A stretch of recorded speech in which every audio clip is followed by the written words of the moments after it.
The arrest sounds like the biggest problem Jovi has tonight, but it is not. Not even close. Because the moment Yara learns Jovi has been arrested, she also realizes something much more personal. Jovi was not where he told her he would be. And suddenly the arrest becomes only half the story. Yara wants to know one thing. Why did Jovi lie? That question changes everything because Jovi can explain how a night got out of control. He can explain a bad decision. He can explain an argument, confusion, or even terrible timing. But explaining why he deliberately gave Yara the wrong impression about where he was is much harder. And Yara's reaction is what makes this feel different from another explosive argument between them. She does not immediately scream. She gets quiet. That should worry Jovi more than anger. Because when someone is screaming, they may still be fighting to be heard. When they become unusually calm, sometimes they are no longer fighting for an explanation. They are deciding whether the explanation matters. Jovi thinks tonight is about an arrest. Yara thinks tonight may be about the end of their trust.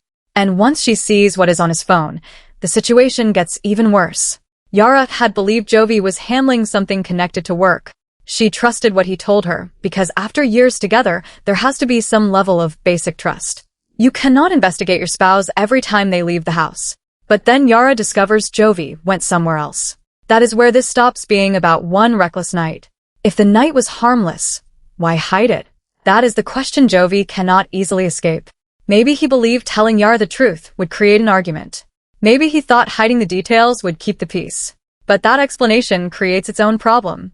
If you already know your partner would be upset by what you are doing, hiding it does not make the issue disappear.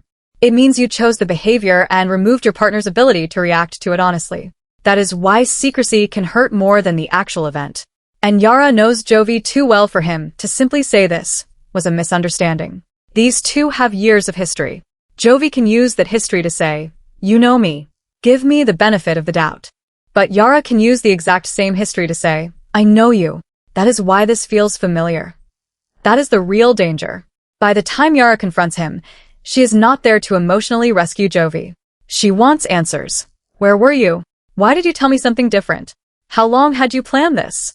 And Jovi immediately starts trying to explain the most dramatic part, the arrest. He wants Yara to understand how everything escalated, but she keeps dragging him back to the beginning. Why did you lie to me? That tells you they are having two completely different conversations. Jovi is explaining the event. Yara is analyzing the decision that created the event. And when somebody wants accountability, too many explanations can start sounding like excuses.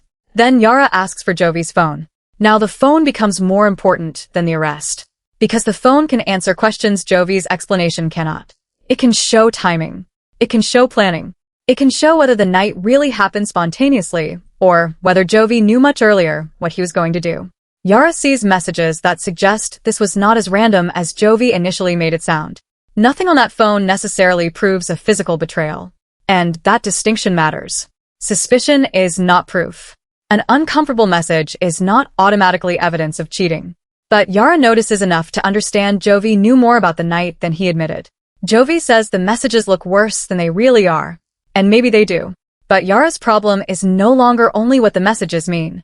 Her problem is why she had to discover them. That is where trust starts breaking down.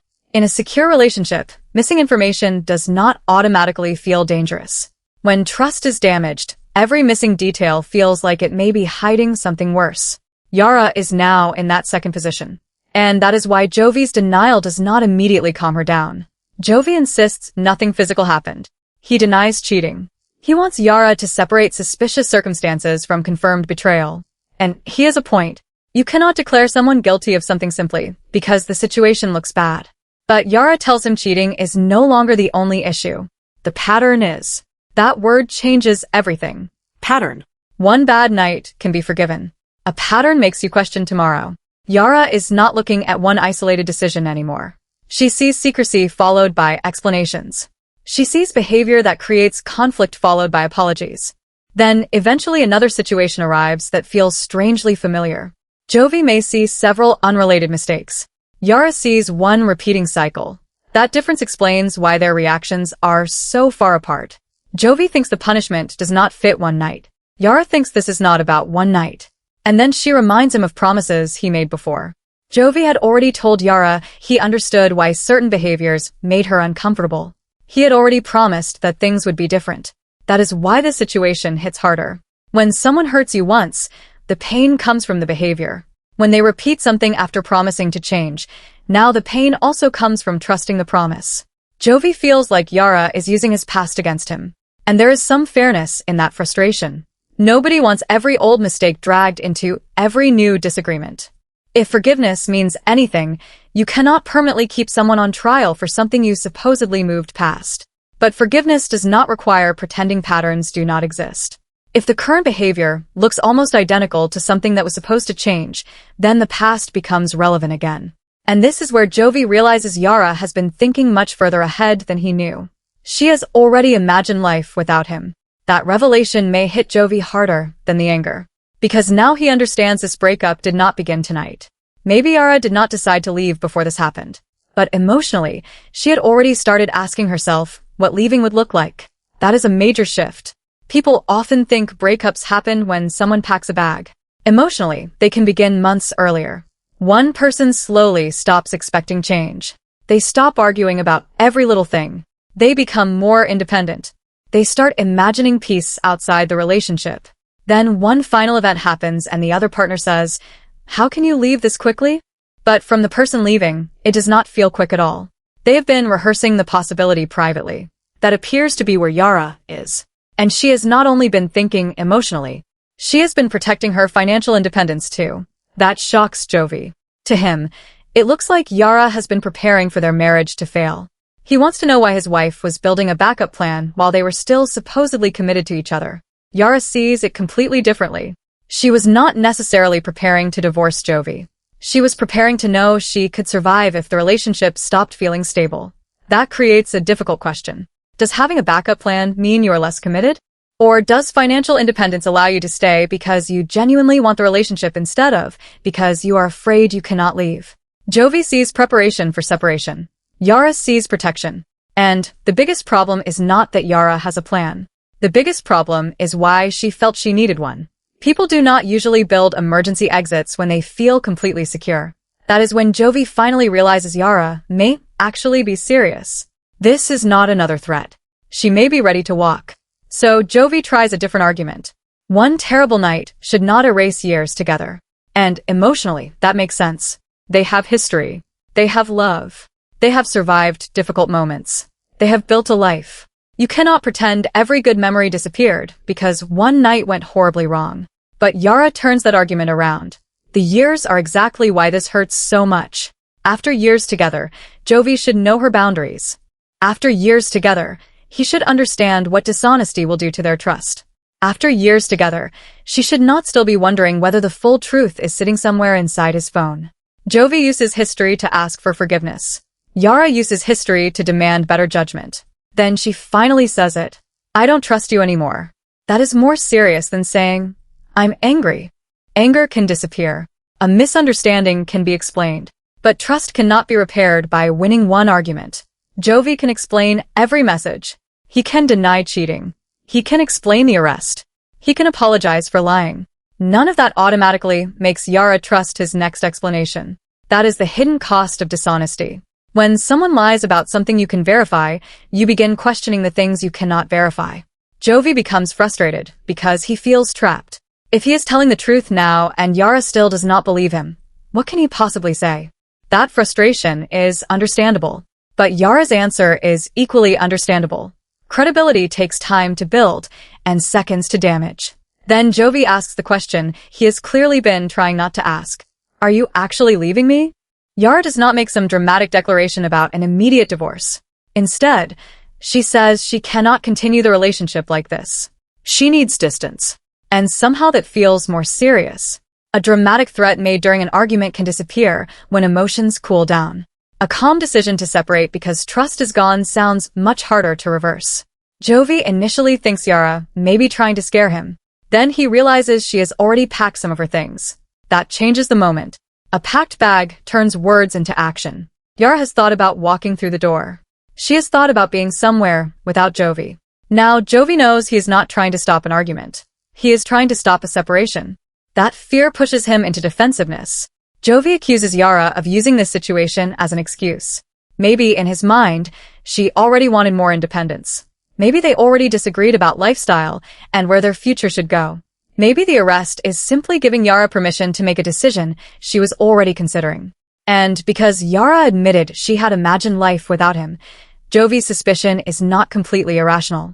But Yara rejects the idea that she created this crisis. Her argument is simple. The arrest did not create their problems. It exposed them. That may be the most important distinction in this whole story. Jovi can be right that Yara was already unhappy. Yara can also be right that Jovi's decision pushed an unstable relationship closer to the edge. Both things can exist at the same time. That is what makes long-term relationships complicated. One person can feel blindsided while the other person feels they have been giving warnings for years. Jovi then starts looking for some other reason Yara has become so ready to leave. But Yara refuses to let him move responsibility anywhere else.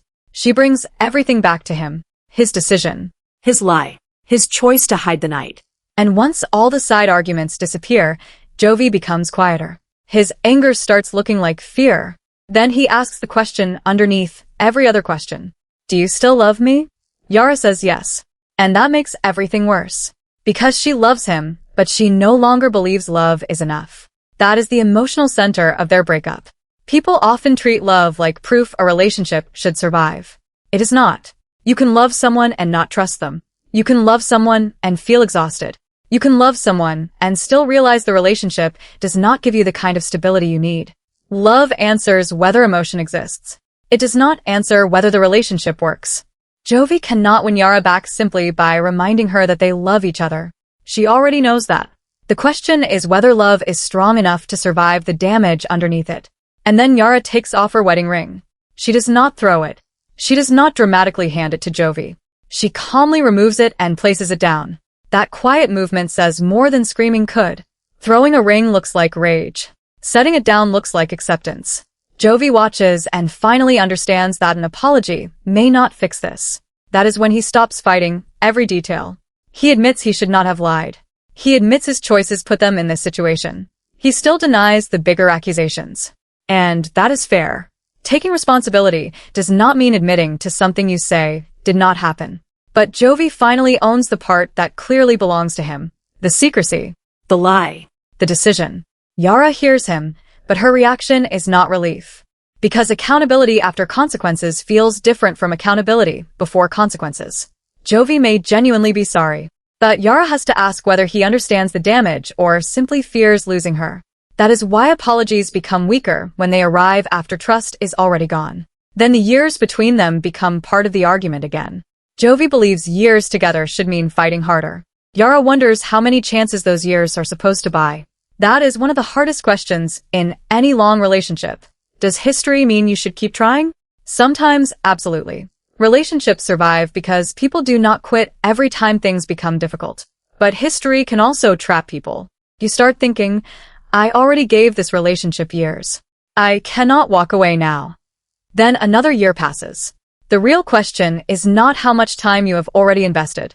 It is whether the future looks different. That is what Yara wants to know. Will tomorrow actually be different from yesterday? And Jovi cannot answer that with another promise. Once trust reaches this point, behavior becomes the only proof that matters. Yara tells Jovi she needs space. Jovi wants to know whether he should wait for her. She refuses to promise that she is coming back. That leaves Jovi with something he hates. Uncertainty. But that uncertainty may be necessary. If Yara promises to return, Jovi could spend the separation performing change just long enough to get her back. Instead, he has to decide whether he wants to change even without knowing the outcome. That is the real test. What does Jovi do when there is no guaranteed reward? Does he become defensive again? Does he keep insisting Yara is overreacting? Or does he understand that proving he did not cheat does not automatically repair the lie he already admitted? That distinction could decide everything. And Yara also has a decision ahead of her. Distance could make her realize she feels calmer without the constant uncertainty. If that happens, separation may become permanent. Or distance could remind her that the love between them is still stronger than this crisis. She may watch Jovi's behavior and decide trust can slowly be rebuilt. But if they do reunite, they cannot simply return to the old marriage. The old pattern is exactly what brought them here. They would need clearer boundaries. More honesty. Less secrecy used to avoid arguments. And Jovi would need to understand something important about freedom. Freedom inside a marriage cannot repeatedly create instability for the other person. At the same time, Yara would have to avoid turning suspicion into proof. If Jovi denies cheating and there is no evidence establishing otherwise, she has to separate what she knows from what she fears. She can hold him accountable for lying without automatically making every possible accusation true. That is the balance both of them would have to find. Jovi can be innocent of the biggest suspicion and still responsible for creating the situation that made suspicion possible. Yara can be justified in losing trust without claiming certainty about things she cannot prove. And that is why this relationship does not really come down to the arrest. The arrest is the headline. The phone creates suspicion. The hidden location creates betrayal. The ring makes the separation feel real. But distrust is what could actually end the marriage. Jovi sees one terrible night. Yara sees one terrible night, sitting on top of years of unresolved warnings. That difference determines everything. Some viewers would probably say Jovi risked too much for one reckless decision. Others would look at Yara's emotional distance and say she may have already been halfway out of the marriage. And there is another possibility. Maybe both are true. Maybe Yara had already started protecting herself because the marriage felt unstable. And maybe Jovi then made exactly the kind of decision that confirmed why she had been protecting herself. That is how relationships often collapse. Not through one huge event, through smaller cracks that finally connect. A promise that does not hold. An apology that loses value. A lie told because the truth feels inconvenient. A partner who becomes more independent. Then one night makes all those cracks impossible to ignore. So what happens next matters more than anything Jovi says tonight. If he spends his time trying to convince Yara she is wrong, he may lose her completely. If he becomes consistent without demanding immediate forgiveness, she may eventually see something different. And Yara will also have to decide whether she wants space to repair the marriage or space because she has already emotionally ended it. Those are not the same thing. The wedding ring can always go back on. But both of them now know Yara is capable of taking it off. That knowledge changes a marriage. Maybe it scares Jovi into finally changing. Maybe it gives Yara the confidence to leave permanently. Or maybe the crisis forces both of them to stop relying on love and start confronting whether their relationship actually works. Because Jovi arrested may be the shocking part. But Yara does not trust Jovi anymore is the real story. A chaotic night eventually ends. An arrest eventually becomes something that happened in the past. Damaged trust follows you home. It appears the next time the phone lights up. The next time someone is late. The next time an explanation does not sound complete. And eventually one person gets tired of feeling suspicious, while the other gets tired of feeling accused. That cannot continue forever. Trust has to be rebuilt, or the relationship eventually breaks. So did one reckless night really destroy Jovi and Yara's years-long relationship? Or did that night simply expose a marriage that had already been quietly breaking for a long time? Because if this was truly one isolated mistake, Jovi may still have a path back through patience, accountability, and consistent change. But if Yara had already imagined leaving, protected her independence, emotionally stepped back, and reached the point where removing her wedding ring felt possible, then the arrest was never the beginning of their breakup. It was simply the moment Jovi finally realized how close he already was to losing her. This entire script and storyline are fictional and created solely for entertainment purposes.